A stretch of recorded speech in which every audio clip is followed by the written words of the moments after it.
O Saber Direito desta semana é sobre direito penal. O curso aborda os crimes contra o patrimônio, roubo, extorsão, receptação, entre outros. As aulas são com a professora Roberta Cordeiro.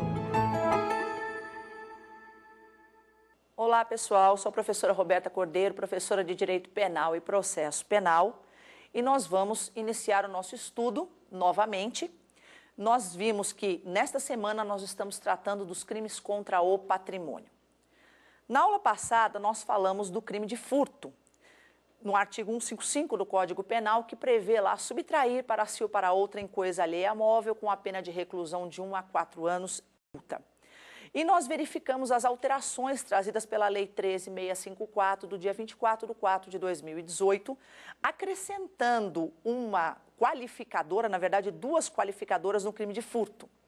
O artigo 155, parágrafo 4º, letra A, assim dispõe que a pena é de reclusão de 4 a 10 anos e multa se houver emprego de explosivo ou de artefato análogo que cause perigo comum. E o parágrafo 7º também prevê uma pena, na mesma forma, de reclusão de 4 a 10 anos e multa se a subtração for de substância explosiva ou de acessórios que, conjunto ou isoladamente, possibilitem sua fabricação, montagem ou emprego. Então, nós estudamos todas as espécies de crime de furto. Nós vimos lá que a gente tem o furto previsto no caput, que é o furto simples.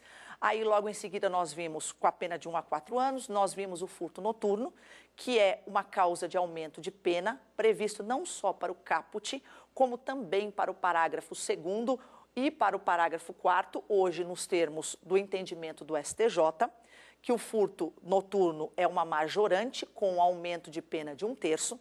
Estudamos também o furto privilegiado no parágrafo 2º, que prevê lá que o juiz pode diminuir a pena de 1/3 até 2/3 ou substituir a pena de reclusão pela de detenção ou aplicar somente a multa, quando o criminoso for primário e a coisa for de pequeno valor. Estudamos também o artigo 155, parágrafo 3º, que prevê que equipara-se a coisa alheia a móvel, a energia, e aí nós vimos o que se entende por energia. Nós vimos, e naquela oportunidade eu deixei de falar, mas a gente fala agora, que se o desvio de energia for antes de passar pelo medidor, eu tenho a caracterização do furto. Se for depois de passar pelo medidor, eu tenho a caracterização do crime de estelionato. E nós vimos também a situação da subtração de TV a cabo, que para o STF é um fato atípico e para o STJ continua sendo furto. Estudamos também o parágrafo 4º do artigo 155 com todas as suas qualificadoras, prevendo que a pena será de 2 a 8 anos se o crime de furto é praticado com rompimento de obstáculo ou subtração da coisa, com emprego de fraude, abuso de confiança, escalada ou destreza, com emprego de chave falsa ou em concurso de pessoas. Estudamos ainda o parágrafo 5º, que dispõe do furto de veículo automotor que venha a ser transportado para outro estado, para o exterior, com a problemática do Distrito Federal, entendendo que majoritariamente, mesmo que a subtração se dê no Distrito Federal e o veículo automotor seja levado para o estado de Goiás, configura também a qualificadora do artigo 155, parágrafo 5º, com a pena de 3 a 8 anos. E, por fim, vimos a alteração do parágrafo 6º, que dispõe do abigeato, que é o furto de semovente domesticável ou de produção, que seja subtraído em partes ou que seja subtraído inteiro, ou seja, pode ser vivo, morto e mesmo que em partes configura aquele furto do artigo 155, parágrafo 5º, com a pena de reclusão de 2 a 5 anos. Hoje, especificamente, a nossa aula será em continuação dos crimes contra o patrimônio. Hoje nós vamos estudar o crime de roubo, que também foi alterado nos termos da Lei 13.654. Como era a disposição do crime de roubo no artigo 157 do Código Penal? Dizia, e ainda diz hoje, que o roubo é a subtração de coisa alheia móvel, para si ou para outra, e mediante grave ameaça ou violência à pessoa, ou depois de havê-la por qualquer meio reduzido à impossibilidade de resistência, com a pena de 4 a 10 anos. O que era disposto hoje também permanece. Qual a diferença entre furto e roubo? No furto, eu tenho a subtração de coisa alheia a móvel, então é o mesmo objeto material do furto, eu tenho no roubo. Só que a coisa alheia a móvel, aqui no roubo, ela é subtraída sempre com violência ou grave ameaça, ou depois de haver reduzido a vítima à impossibilidade de resistência. Só aí nós vemos que existe a violência própria e a violência imprópria. O que é a violência própria? É a violência efetivamente usada contra a vítima, como uma agressão.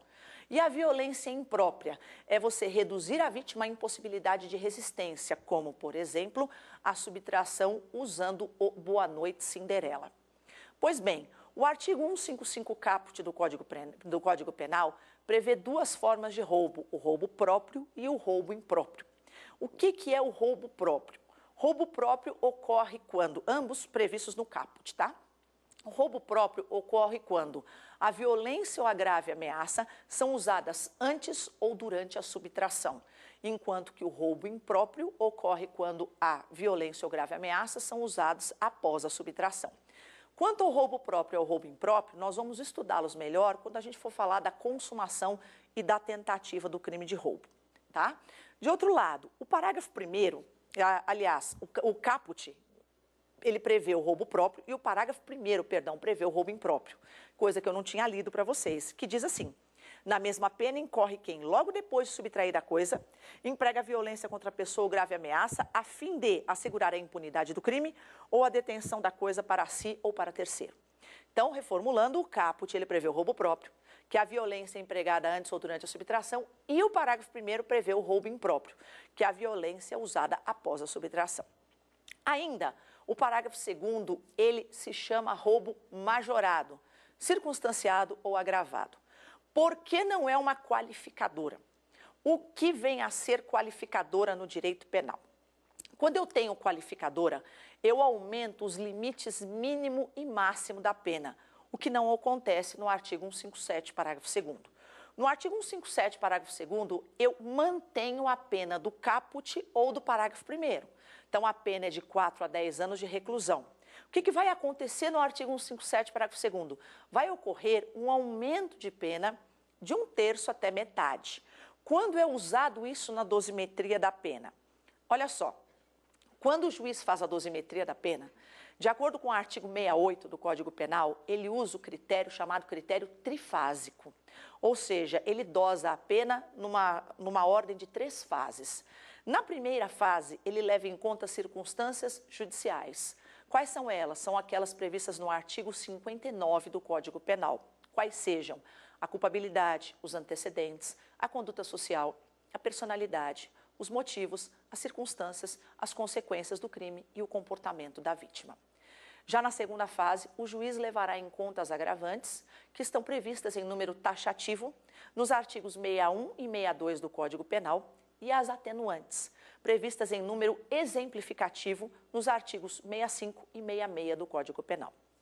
Em seguida, serão observadas as causas de aumento e de diminuição de pena na terceira fase. Esse aumento e essa diminuição, que são previstas tanto na parte geral quanto na parte especial, vêm especificados pela lei em frações. Pois bem, quando eu tenho uma qualificadora, eu tenho o aumento de limite mínimo e máximo da pena. Como a gente vai estudar daqui a pouquinho, ocorre no artigo 157, parágrafo 3º. Se a pena do caput é de 4 a 10 anos se a do parágrafo 3º aumenta para 7 a 18 ou para 20 a 30 anos no caso do latrocínio, isso eu tenho como qualificadora. Ou seja, o juiz, ao dosar a pena de um furto do caput, que é de um roubo do caput, que é o roubo próprio, ou do roubo do parágrafo 1º, que é o roubo impróprio, ele leva em consideração a pena de 4 a 10 anos. Enquanto, se ele for dosar uma pena de um roubo que resulta lesão grave ou morte, ele levará em conta outros limites da pena, que são de 7 a 18, hoje com a alteração da lei 13.654, ou de 20 a 30 anos. O parágrafo 2º, gente, especificamente, ele prevê o roubo majorado com aumento de pena de 1/3 até metade. Então, aumenta-se a pena de 1/3 até metade se o roubo é praticado, inciso 1, revogado, pela lei 13.654. Inciso 2, se o roubo é praticado em concurso de 2 ou mais pessoas. Inciso 3, serviço de transporte de valores. Inciso 4, subtração de veículo automotor que venha a ser transportado para outro estado ou para o exterior. Inciso 5º, se o roubo é praticado mediante restrição da liberdade. E a alteração da Lei 13.654, se o roubo é... Aí nós temos que procurar a lei, vamos procurar a lei aqui, Lei 13.654. Essa Lei 13.654, ela prevê que no crime de roubo, o inciso 6º dispõe que, se a subtração for de substância explosiva ou de acessórios que conjunto ou isoladamente possibilitem sua fabricação, montagem ou emprego. Então, esta foi a alteração trazida pelo parágrafo 2º. Além disso, esta mesma lei, ela alterou o crime de roubo, estabelecendo o parágrafo 2º, letra A, que dispõe que a pena será aumentada mais uma vez, causa de aumento de pena, prevista no parágrafo, prevista na terceira fase, da dosimetria da pena. E dispõe que a pena será aumentada de 2/3, inciso 1, se a violência ou ameaça é exercida com o emprego de arma de fogo. E o inciso 2, se há destruição ou rompimento de obstáculo, mediante o emprego de explosivo ou de artefato análogo que cause perigo comum. Aí nós temos o parágrafo 3º. O parágrafo 3º, ele dispõe que, agora, se da violência empregada no roubo resulta, inciso 1, lesão corporal grave, a pena não é mais de reclusão de 7 a 15, mas é de reclusão de 7 a 18 anos. E se resulta morte, que é o latrocínio, a pena mantém-se, reclusão de 20 a 30 anos. Ok. Vamos estudar, então, nós vimos as alterações legislativas que tiveram, né, com a introdução aí do parágrafo 2º, inciso 6º, parágrafo 2º-A, e a alteração legislativa que teve no parágrafo 3º.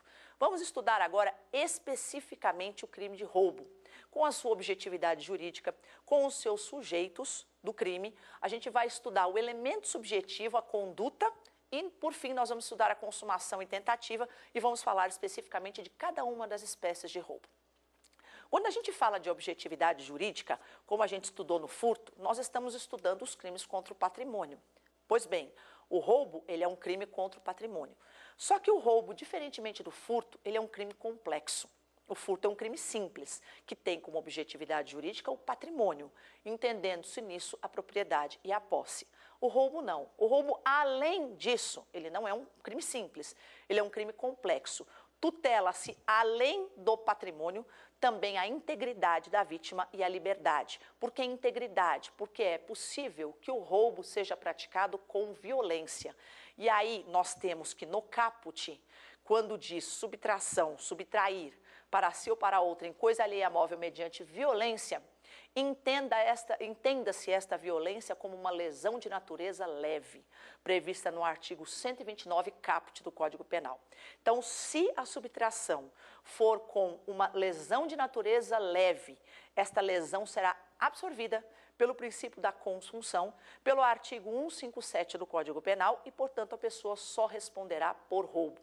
Então, ela, além do patrimônio, tutela-se a integridade e tutela-se também a liberdade. Por quê? Porque existe o roubo com restrição da liberdade, ok? Então, essa é a objetividade jurídica tutelada. Quanto ao sujeito do crime, quem pode ser sujeito do crime de roubo?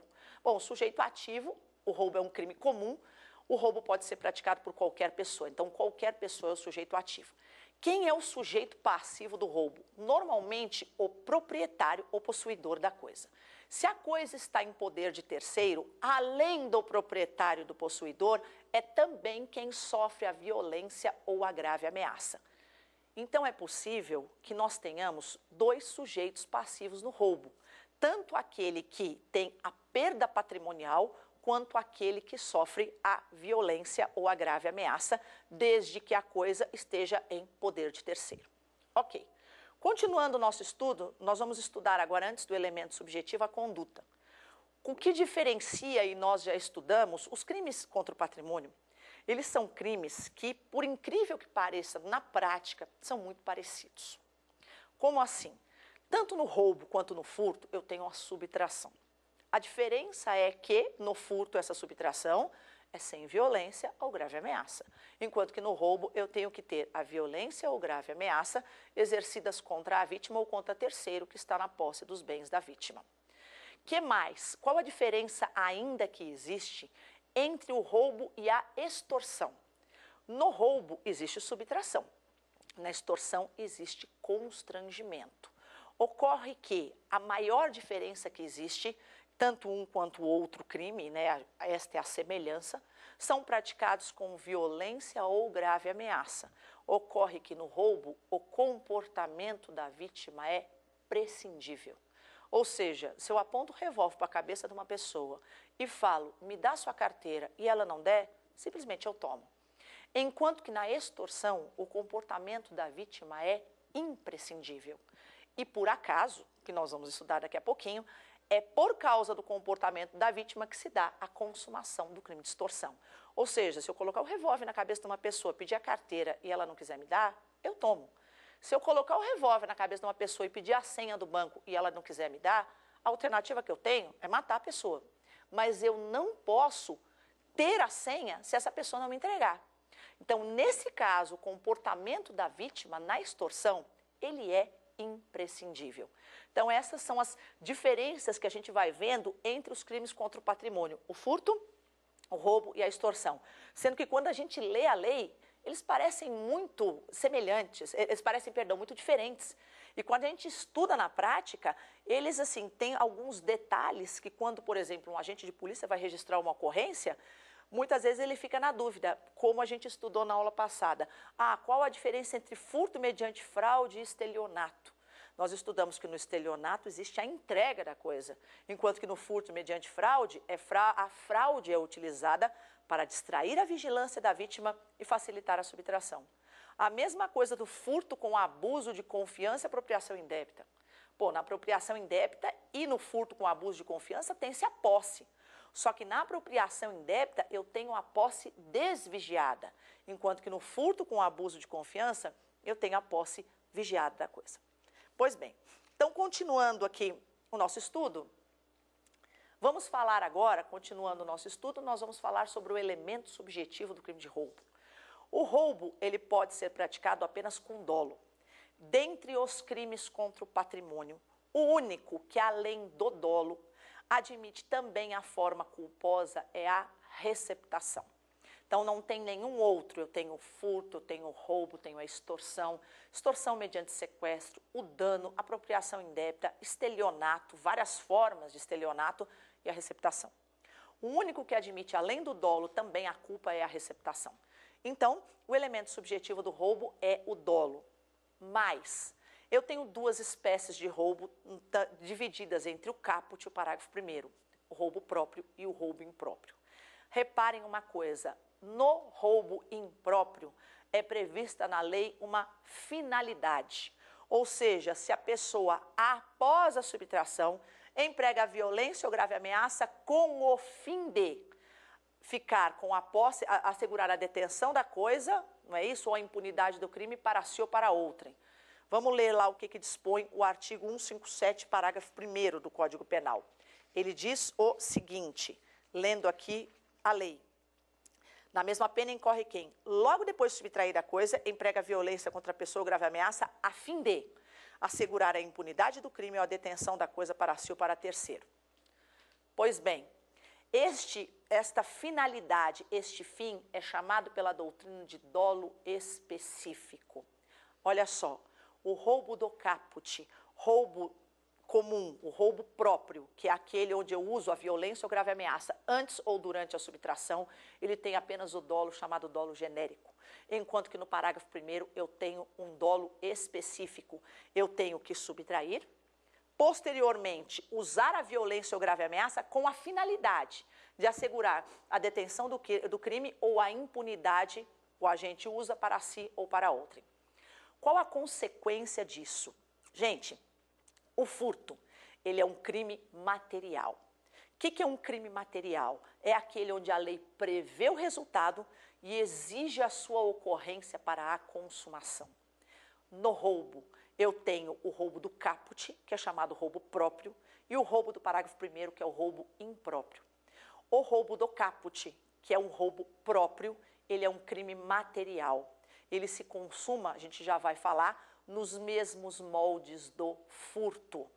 Enquanto que o roubo do parágrafo 1º é um roubo formal, ou seja, é um crime formal, eu tenho que subtrair, usar a violência com o fim de assegurar a impunidade do crime ou a detenção da coisa, mas eu não preciso efetivamente assegurar a impunidade ou a detenção.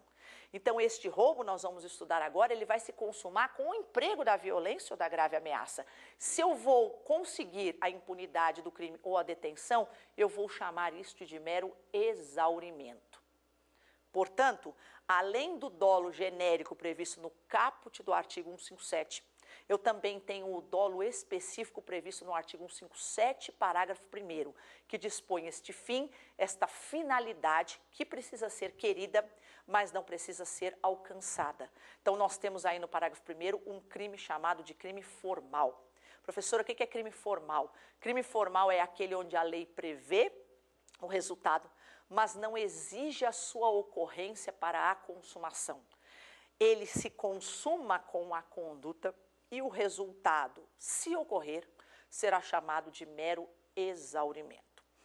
Pois bem, continuando o nosso estudo, nós vamos falar agora sobre a consumação e a tentativa. Quando se consuma o crime de roubo, nós temos que daí ver as duas espécies de roubo. Eu tenho o roubo próprio, previsto no caput, e o roubo impróprio, previsto no parágrafo 1º. O roubo próprio consuma-se nos mesmos moldes do furto. Lembram das teorias da consumação do furto? Pois bem, a gente usa também para o roubo próprio, que é um crime, como eu acabei de dizer, material. Vamos relembrar as teorias? Teoria da contractatio, que diz que se consuma o crime de furto e crime de roubo com o mero contato do agente com a coisa. Teoria da amócio ou apreensio, que se dá com a inversão da posse, ou seja, quando eu retiro a coisa da disponibilidade da vítima, mesmo que eu não tenha a posse tranquila. Terceira teoria da ablácio, que além de eu ter contato, além de eu inverter a posse, eu tenho que ter, na verdade, a posse mansa e pacífica. E por fim, a teoria da ilácio, que diz que além de eu ter contato, além de eu inverter a posse, além de eu ter a posse tranquila, eu tenho que levar a coisa para o lugar por mim querido. Então, dessas 4 teorias, a gente usa a teoria segunda, a teoria da amócio ou teoria da apreensio. Então, quando se dá a consumação do roubo caput, roubo previsto no artigo 157 caput, roubo próprio, com a inversão da posse. Quando o agente, usando violência ou grave ameaça, ele inverte a coisa, ou seja, ele tira da vítima a posse. Ele é um crime material e, como todo crime material, admite-se tentativa. Ou seja, é possível que eu tente subtrair a coisa, mas que por circunstâncias alheias à minha vontade eu não consiga.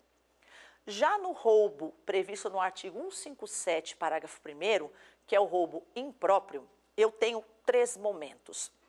Eu tenho a subtração, que se não houver violência posterior, caracteriza mero crime de furto. Então eu tenho a subtração.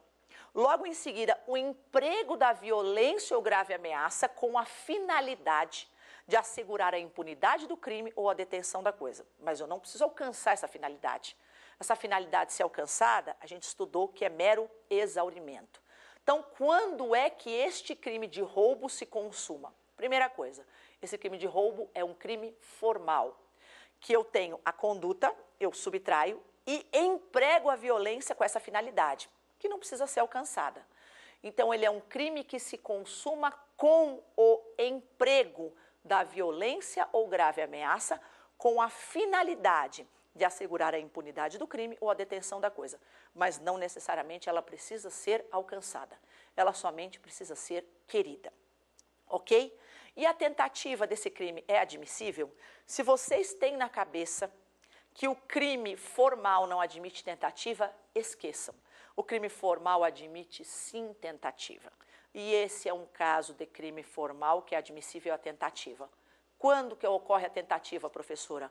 Quando eu subtraio e vou tentar usar a violência ou grave ameaça e sou impedida por circunstâncias alheias à minha vontade. É certo que existem doutrinadores que entendem que não se admite tentativa de roubo impróprio. Por quê? Porque eles dizem o seguinte: subtração sem o emprego da violência ou grave ameaça é furto. Se eu não consigo empregar violência ou grave ameaça, eu vou responder por furto. Se eu consigo empregar, seria roubo impróprio consumado. Mas na prática, eu asseguro a vocês, e majoritariamente entende-se que sim, admite-se tentativa de roubo impróprio. Quando? Quando eu acabei de subtrair e tento empregar a violência ou grave ameaça, mas não consigo, por circunstâncias alheias à minha vontade. Então, estudado o crime de roubo próprio e estudado o crime de roubo impróprio, consumação e tentativa, vamos ao parágrafo 2º, que são as causas de aumento de pena. Aí dispõe lá o artigo 157 que a pena aumenta-se, não é isso? De 1/3 até metade, se o crime é praticado. Bom, houve alteração legislativa, a Lei 13.654 estabeleceu que o inciso 1º está revogado. Bom, se o inciso 1º está revogado, ele dizia que a pena aumenta-se de 1/3 até 2/3 se a violência ou ameaça é exercida com emprego de arma. Isso era o que dispunha anteriormente, antes da Lei 13.654. Esse artigo, esse inciso 1º, ele foi revogado, de tal maneira que, na verdade, não é que ocorreu uma abolício criminis, é bom que se diga isso, porque o parágrafo 2º, letra A, dispõe que se o roubo, inciso 1º, se o roubo for praticado com arma de fogo, eu vou ter o aumento de pena. Não mais de 1/3 até metade, mas sim agora de 2/3. O que aconteceu então? Não aconteceu um abolício criminis, aconteceu o que a gente chama de continuidade normativa típica.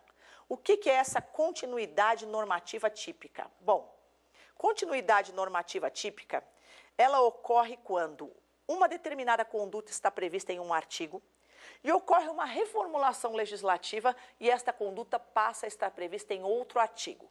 Foi o que aconteceu, por exemplo, com o crime de atentado violento ao pudor. Lembrem-se que o artigo 213 previa no estupro o constrangimento de mulher à conjunção carnal mediante violência ou grave ameaça. E o artigo 214 previa que constranger qualquer pessoa mediante violência ou grave ameaça a um ato libidinoso diverso da conjunção carnal era atentado violento ao pudor. O que o legislador fez com a Lei 12.015? Ele retirou o artigo 214, mas não aboliu, e colocou para dentro do artigo 213. Então, hoje eu tenho o estupro lá previsto como constranger alguém, mediante violência ou grave ameaça, a ter conjunção carnal, a praticar ou permitir que se pratique um ato libidinoso. Então, não ocorreu abolício criminis. Da mesma forma, foi o que aconteceu no crime de roubo. Eu não tenho mais o inciso 1º prevendo a arma de fogo, mas eu tenho um inciso 1º do parágrafo 2º, letra A, prevendo que o roubo com emprego de arma de fogo, e só arma de fogo, terá um aumento de pena de 2/3. Pois bem, o que aconteceu? Todas as pessoas que praticaram roubos com arma que não fosse de fogo, arma branca, uma faca, uma barra de ferro, etc., foram beneficiadas. Para elas, sim, ocorreu uma retroatividade benéfica e, portanto, elas, se estiverem durante o processo ou na fase de execução penal, serão beneficiadas. O juiz da execução penal terá que fazer nova dosimetria da pena para retirar esta causa de aumento de pena de 1/3 até metade. O que o juiz pode fazer hoje com o roubo quando praticado com arma branca, que não seja a arma de fogo? O juiz ele pode simplesmente, ao invés de considerar esta arma branca como aumento de pena, porque isso está revogado, considerá-la na primeira fase como circunstância judicial desfavorável ao réu. E é importante que isso seja feito, porque a gente não pode meter em pé de igualdade uma pessoa que pratica um roubo caput sem nenhuma arma e uma pessoa que pratica um roubo caput, que hoje a tipificação do roubo praticado com arma branca é 157 caput, porque a arma branca ela está apenas na elementar grave ameaça. Ela não está mais prevista como causa de aumento de pena, a arma branca. Mas é possível que se leve em conta isso na dosimetria da pena na primeira fase. É certo que eu não posso usar como causa de aumento, mas eu posso usar como circunstância judicial em desfavor do agente. Pois bem, a arma que hoje aumenta a pena do roubo é a arma prevista no parágrafo 2º, inciso 1º, que é a arma somente de fogo. Obviamente, vocês devem estar se perguntando, e simulacro de arma é possível que seja usado? Bom, eu acho que a jurisprudência não vai alterar nesse sentido, e a jurisprudência, ela é no sentido de que, se a arma for localizada, ela tem que ser periciada. Se ela for periciada, ela tem que estar apta a efetuar disparos e estar municiada. Caso contrário, não tem como eu usar essa arma de fogo como causa de aumento de pena. De outro lado, também é possível que a arma não seja localizada. Se a arma não for localizada, obviamente eu não vou ter perícia para basear o meu aumento de pena, ok? Só que é possível aí, pela palavra da vítima, se a vítima disser que realmente viu a arma que o agente estava armado, isto servirá como base, até agora, como causa de aumento de pena da arma. Então, o que alterou foi que o inciso 1º, ele não consta mais como causa de aumento de pena com o roubo praticado com arma. Eu não tenho mais a arma prevista no artigo 157, parágrafo 2º, inciso 1º. Eu tenho apenas a causa de aumento de pena, e não é de 1/3 a 2/3, agora, de 1/3 até metade, perdão, é de somente 2/3, quando o roubo é praticado com arma de fogo. Ponto. Esta foi a primeira alteração surgida, feita aí pela Lei 13.654.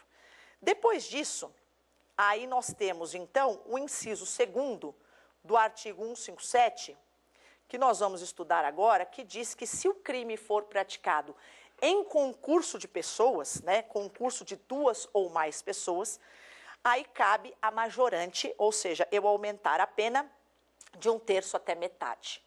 Olha só, o que é concurso de 2 ou mais pessoas? 2 ou mais pessoas concorrendo para o crime e não para a subtração. Ou seja, é possível o aumento da pena se apenas um agente entra para abordar a vítima e o outro fica do lado de fora. Ou se apenas um dos agentes entrou e o outro ficou no carro, por exemplo, ou ele participou de qualquer forma, por exemplo, arquitetando o crime. Nós sabemos que para a coautoria, autoria ou coautoria, usa-se a teoria do domínio do fato, que dispõe que é autor não só quem faz o núcleo do tipo, mas quem tem o controle final do fato. Ou seja, estão incluídos no conceito de autor tanto o que faz o núcleo, quanto o mandante, quanto o autor intelectual. Então, nós temos concurso de pessoas quando a pessoa, de qualquer forma, concorre para o crime. Mas este inciso 2º, ele abrange não só a autoria ou coautoria, mas também a participação. Quando se fala no artigo 157, parágrafo 2º, inciso 2, tem-se abarcado lá tanto a coautoria quanto a participação. Pois bem, além disso, é possível também que sejam coautores um maior, por exemplo, e um menor. É possível coautoria com inimputável, ou seja, pessoa entendendo-se entre 12 e 18 anos. O que fazer nesse caso? Nesse caso, o agente ele vai responder pelo crime do artigo 157, parágrafo 2º, inciso 2, ou seja, roubo em concurso de pessoas. Seja o menor coautor ou partícipe, tanto faz, e este roubo do artigo 157, parágrafo 2º, inciso 2, o agente vai responder em concurso formal com o crime de corrupção de menores, previsto no artigo 244b do Estatuto da Criança e do Adolescente. Então, o juiz fará a dosimetria da pena do roubo, fará a dosimetria da corrupção de menores, prevista lá no artigo 244b do Estatuto da Criança e do Adolescente, dosará a pena de um, dosará a pena do outro e aplicará a regra do concurso formal, previsto no artigo 70 do Código Penal. Ok? O inciso 3º agora, ele vai falar do roubo praticado com, roubo utilizado com serviço de transporte de valores. Nesse caso, é necessário que o agente subtraia valores da vítima que está transportando esses valores de terceiro. Se a vítima estiver transportando valores próprios, valores dela mesma, não ocorre esta causa de aumento de pena. só vai ocorrer a causa de aumento de pena do serviço de transporte de valores quando o agente, ciente de que a vítima transporta valores e que esses valores sejam de terceira pessoa, não sejam da própria vítima. Então, neste caso, eu tenho mais uma majorante, ou seja, o roubo com serviço de transporte de valores. O que são valores? Valores, diz a doutrina, são quaisquer objetos que tenham valor econômico, não só o dinheiro. Pode ser joia, pode ser pedras preciosas, qualquer situação. Inclusive, existe posicionamento do STJ, gente, no sentido de que cosméticos, a subtração de cosméticos também são valores para fins do artigo 157, parágrafo 2º, inciso 3º. Além disso, também prevê a lei, no artigo 157, parágrafo 2º, inciso 4º, o roubo de veículo automotor. Veículo automotor é entendido no conceito do Código de Trânsito. Só que não é só a subtração de veículo automotor. É necessário que esse veículo seja transportado para outro estado ou para o exterior. Aqui, gente, cabe a mesma problemática que a gente falou com relação ao crime de furto. É necessário que a subtração seja de veículo automotor e que este veículo automotor seja transportado para outro estado ou para o exterior. É necessário o efetivo transporte para outro estado ou para o exterior. Entendendo aí que, quando diz transporte para outro estado ou para o exterior, a gente tem a inclusão do Distrito Federal. Por que a gente tem a inclusão do Distrito Federal? Porque senão a gente teria o Distrito Federal como desova de veículos furtados e roubados. Ou seja, se a pessoa subtrai, por exemplo, no estado de Goiás e traz para o Distrito Federal e não tem essa causa de aumento de pena, a gente está transformando o Distrito Federal como desova de veículos. Portanto, se sair do Distrito Federal, for para outro estado, ou vier de outro estado para o Distrito Federal, está prevista como causa de aumento de pena. Ok? Por fim, nós temos o artigo 157, por fim não porque foi alterado pela Lei 13.654. Nós temos ainda, vamos dizer assim, o inciso 5º, que fala do roubo com restrição da liberdade.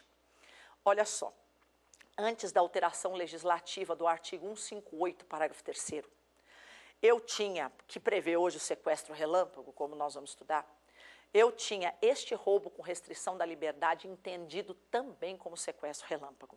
Hoje eu não tenho mais. Hoje eu tenho roubo com restrição da liberdade como tipo penal roubo majorado, com aumento da pena de 1/3 até metade, ok. E esta restrição da liberdade, para configurar este crime, é necessário que a restrição da liberdade tenha um nexo com a subtração, ou seja, que ocorra a subtração e que haja a restrição da liberdade com o fim de assegurar a consumação do crime ou contra a ação policial. Se a restrição da liberdade for feita num contexto destacado do crime de roubo, o agente responderá pelo roubo mais sequestro. Então, é necessário que a restrição da liberdade seja para a consumação do roubo ou contra a ação policial. Se presentes essas duas características, aí eu vou ter o roubo com restrição da liberdade. Pois bem, isso é o que continha o artigo 157, parágrafo 2º. Qual foi a alteração legislativa? A alteração legislativa dispõe agora, no inciso 6º, que a pena será aumentada se a subtração for de substância explosiva ou de acessórios que, conjunto ou isoladamente, possibilitem sua fabricação, montagem ou emprego. Então, esta foi a alteração. O agente, mediante violência ou grave ameaça, subtrai substância explosiva ou acessório que, conjunta ou isoladamente, possibilite sua fabricação, montagem ou emprego. A gente pode dar como exemplo, por exemplo, pode dar como exemplo o caso do sujeito que, mediante violência ou grave ameaça, subtrai uma banana de dinamite. Nesse caso, também terá a causa de aumento de pena. Nós temos que lembrar aqui do artigo 157, parágrafo 2º, o entendimento da súmula 443 do STJ, que dispõe que o juiz ele não pode proceder a um aumento maior que 1/3 na terceira fase da dosimetria se este aumento não for fundamentado. Ou seja, vamos imaginar aqui por hipótese que eu tenha um aumento de pena, por exemplo, o agente praticou o roubo em concurso de pessoas e com restrição da liberdade. Nesse caso, eu teria 2 aumentos de pena. Então, o meu aumento não seria restrito a 1/3. Na prática, usando a súmula 443 do STJ, que diz que eu não posso aumentar mais de 1/3 desde que eu fundamente, ou seja, é até possível eu aumentar, mas eu tenho que fundamentar. Por que eu não estou aumentando de 1/3, estou aumentando, por exemplo, de 3/8? O que os juízes têm feito e tem sido acolhido como um dos posicionamentos majoritários aí no caso? O juiz ele tem aumentado a pena de 1/3, presentes quaisquer, então a gente está dando como exemplo, concurso de pessoas e restrição da liberdade. Eu vou usar ou o concurso de pessoas ou a restrição da liberdade na terceira fase de dosimetria da pena para aumentar de 1/3. E a outra causa de aumento eu não vou usar na terceira fase, obedecendo ao disposto na súmula 443, mas eu posso usar na primeira fase como circunstância judicial desfavorável ao réu. Dentre todas aquelas 8 circunstâncias judiciais, na parte que fala de circunstâncias, então quando eu vou dosar a pena, eu escrevo lá na primeira fase, verifico que o réu praticou o crime em concurso de pessoas e com restrição da liberdade. E aí digo assim, verifico que uma dessas causas, uma dessas circunstâncias, como por exemplo, o concurso de pessoas, será usado na terceira fase de dosimetria, enquanto que a restrição da liberdade será usada aqui na primeira fase. Então, eu já estipulando isso, é possível que seja feito sem que eu use os 2 aumentos na terceira fase, respeitando o disposto na súmula 443 do STJ. Hoje, com essa criação do parágrafo 2º, letra A, que possibilita o aumento da pena com a arma desde que ela seja de fogo, é possível também, vamos combinar, que a gente tenha um roubo que é muito comum, concurso de pessoas com emprego de arma. O que fazer nesse caso? Nesse caso, existem 2 posicionamentos que o juiz pode tomar. Ele pode aumentar a pena em 2/3 pela arma, na terceira fase, e usar o concurso de pessoas, que está no parágrafo 2º, como circunstância judicial. Porque dispõe o artigo 68, parágrafo único do Código Penal, que quando eu tenho 2 causas de aumento de pena, ambas previstas na parte especial do Código, é possível, ou seja, o juiz pode usar um só aumento, desde que use a causa que mais aumenta. Então, eu posso muito bem pegar a arma de fogo, usar na terceira fase o aumento de 2/3 e o concurso de pessoas eu não usar como causa de aumento, eu jogar na primeira fase da dosimetria. Mas é possível também, e aí vem o segundo posicionamento, que eu use as 2 causas de aumento. Eu aumente a pena em 1/3 pelo concurso de pessoas, pelo parágrafo 2º, e aumente novamente a pena por 2/3 também na terceira fase. Repito para vocês, o artigo 68 diz que o juiz pode, e efetivamente, nesse caso, é uma faculdade do juiz. Tratando ainda da alteração legislativa da Lei 13.654, é possível a gente verificar que foi, dentro do parágrafo 2º, letra A, colocado mais um inciso. Então, o inciso 1, ele fala que a pena aumenta-se de 2/3 se a violência ou ameaça é exercida com o emprego de arma de fogo. E o inciso 2 fala que também eu aumento a pena e novamente em 2/3 se há destruição ou rompimento de obstáculo mediante o emprego de explosivo ou de artefato análogo que cause perigo comum. Então, eu tenho um único aumento de pena. Gente, é possível que ocorra os 2 aumentos no mesmo caso concreto? Sim. Obviamente, essa alteração legislativa foi por conta de vários estouros de caixas eletrônicos que têm ocorrido atualmente em todo o território nacional. É muito difícil a gente acreditar, muito difícil nós acreditarmos, que vai ocorrer um roubo com emprego de arma de fogo, né? Normalmente, quando a gente vai usar o explosivo para, por exemplo, estourar um caixa eletrônico, que não tenha vigias no local. Ou seja, é muito possível que eu tenha que usar a arma de fogo para adentrar no local para render os seguranças e também que eu use o explosivo para romper o obstáculo. E aí, nesse caso, eu vou ter as 2 causas de aumento de pena, previstas no parágrafo 2º, letra A. Só que o parágrafo 2º, letra A, prevê uma única causa de aumento. Não é que nem o parágrafo 2º comum. que prevê o aumento de 1/3 até metade.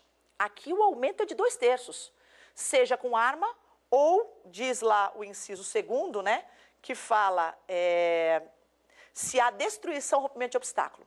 E aí, se eu entrar no estabelecimento, render o vigia com arma de fogo, colocar explosivo e romper o obstáculo para a subtração do dinheiro, como é que será usado? O aumento de pena será mantido em 2/3 na terceira fase da dosimetria e a outra causa de aumento de pena, seja a arma de fogo ou seja o rompimento de obstáculo com explosivo, será usado onde? Na primeira fase, como circunstância judicial desfavorável. Então, a gente mantém o mesmo posicionamento que a gente já estava mantendo, que eu acabei de explicar, com relação à súmula 443. Mas aqui a gente não usa súmula nenhuma. A gente usa o entendimento da lei, porque a lei estipula um único aumento para 2 causas. E se eu tiver as 2 causas, o que vai ser comum na espécie? Eu vou usar uma para aumentar a pena e a outra como circunstância judicial. Ok? Bom, continuando agora, nós verificamos que surgiu mais uma modificação na Lei 13.654. Só que, na verdade, essa alteração que surgiu na Lei 13.654, ela foi uma alteração que foi só com relação à pena. Porque o parágrafo 3º, ele estabelecia o quê? Ele dizia assim, se da violência, reparem, não fala da ameaça, se da violência resulta lesão grave, a pena é de reclusão de 7 a 15 anos. Além da multa. Se resulta morte, que é o latrocínio, a pena será de reclusão de 20 a 30 anos, sem prejuízo da multa. Isso existia antes da Lei 13.654. O que aconteceu após essa lei? O parágrafo 3º dispõe assim, se da violência resulta 1. Lesão corporal grave, a pena é de reclusão de 7 a 18 anos. 2. Morte, a pena é de reclusão de 20 a 30 anos. Vamos estudar com calma esse parágrafo 3º. Primeiro, diz que o resultado lesão grave ou morte tem que advir da violência. Pois bem, se eu apontar um revólver para a cabeça de uma pessoa, ela morrer de susto, não está configurado o latrocínio. Por quê? Porque aí, no caso, a morte sobrevém da grave ameaça e não da violência. É possível que a pessoa responda pelo roubo, mas pelo homicídio, mas não pelo latrocínio. É necessário que a morte no latrocínio advenha da violência. Da mesma forma, a lesão grave. Primeiro ponto. Segundo ponto, quando o Código Penal fala lesão grave, entenda-se tanto a lesão do artigo 129, parágrafo 1º, quanto a lesão do 129, parágrafo 2º. O Código Penal não conhece a expressão no artigo 129, lesão gravíssima. Então, quando se fala lesão grave, podem ver lá, da lesão grave.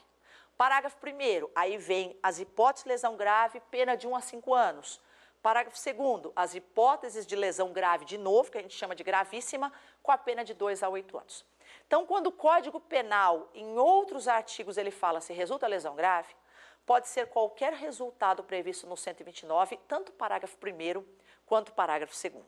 Então, se da violência utilizada para fazer a subtração resulta quaisquer dos resultados, tanto do parágrafo 1º quanto do parágrafo 2º, ou seja, incapacidade para as ocupações habituais por mais de 30 dias, perigo de vida, debilidade permanente de membro, sentido ou função, e, no caso, aceleração do parto, se resulta em incapacidade permanente para o trabalho, etc., até o aborto, nós temos aí o roubo com lesão de natureza grave. E, atualmente, a pena será de 7 a 18 anos e não mais de 7 a 15 anos. Última hipótese, aí a gente pode chamar assim de roubo qualificado, porque eu tenho alteração dos limites da pena, é o latrocínio, que é o roubo com morte. Chama a atenção para vocês que o latrocínio não é o roubo seguido de morte. Se eu falo de roubo primeiro seguido de morte, eu estou restringindo o conceito de latrocínio.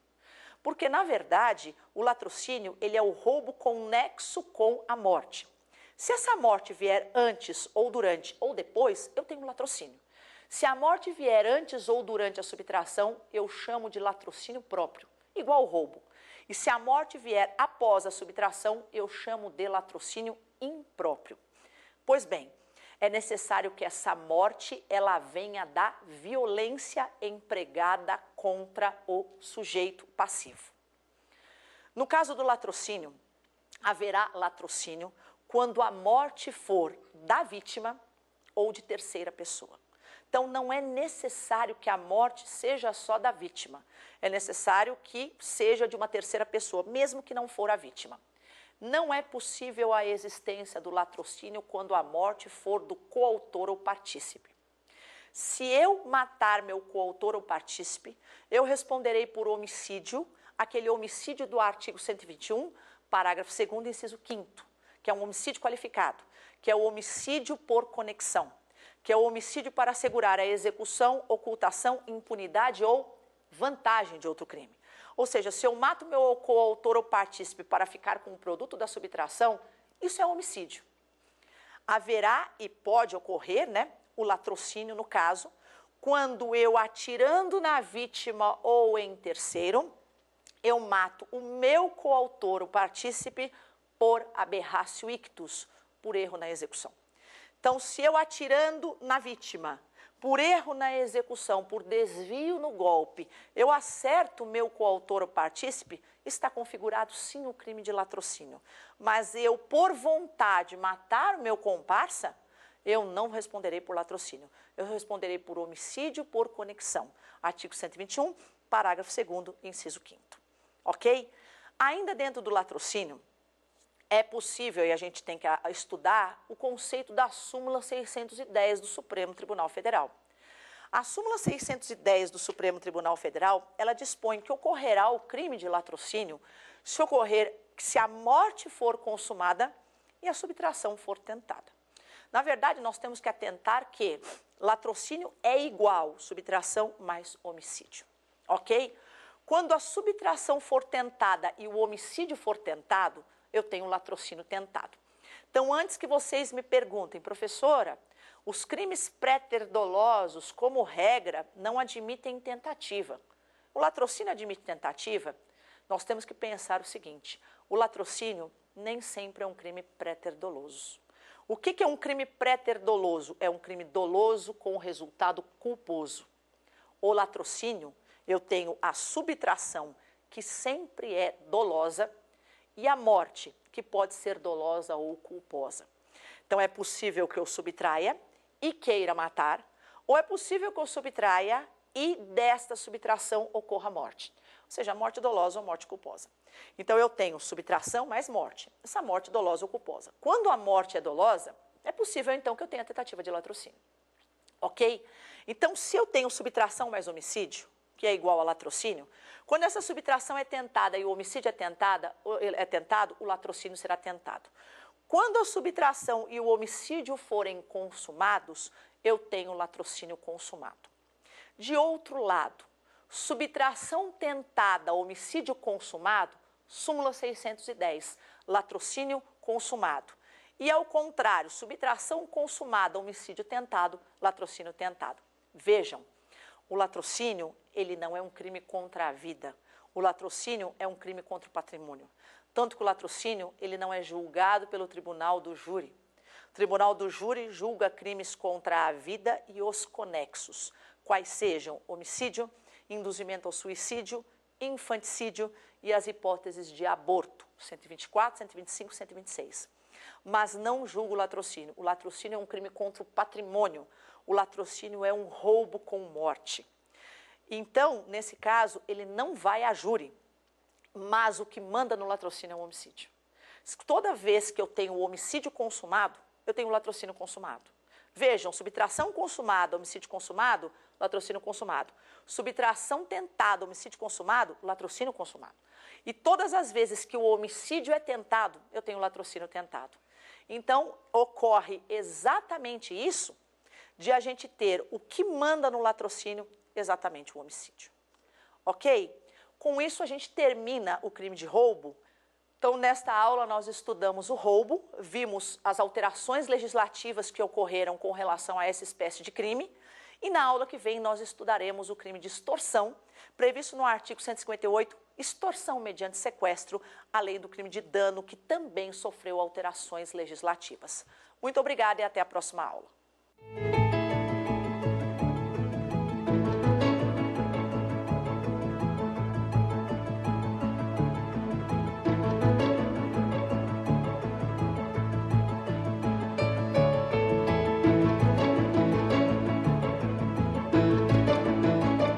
Gostou das aulas? Qual tema você quer estudar aqui? Mande sua sugestão para o nosso e-mail saberdireito@stf.jus.br ou para o WhatsApp da TV Justiça. O número é este aí que aparece na tela. Você pode ainda estudar pela internet. É só acessar tvjustiça.jus.br.